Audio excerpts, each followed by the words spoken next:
રાજ્યમાં દિવસે ને દિવસે સૂર્યનો પ્રકોપ વધી રહ્યો છે। એક બાજુ તાપમાનનો પારો 45 ડિગ્રીને પાર થઈ રહ્યો છે, તો બીજી તરફ વધુ પડતી ગરમીના કારણે હીટ સ્ટ્રોકના દર્દીઓની સંખ્યામાં પણ વધારો થયો છે।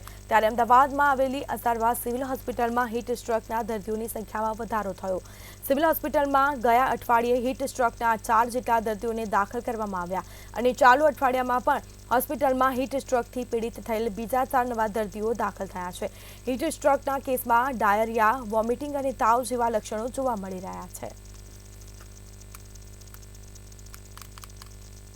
સિવિલ હોસ્પિટલના જે વોર્ડ પણ તૈયાર કરવામાં આવ્યો હતો, એ સ્ટોક તો અત્યારે દર્દીઓની સ્થિતિ શું છે? છેલ્લા એક વીકમાં કેટલા દર્દીઓ ગરમીના કારણે ભરાયા? આ હીટ સ્ટ્રોકનો જે બહારની ટેમ્પરેચર વધી રહ્યું છે, એકોર્ડિંગલી અમારી પાસે બી દર્દીઓની આવક વધી ગયેલી છે। હીટ સ્ટ્રોકના સ્પેસિફિક દર્દીઓ બી આવી રહ્યા છે।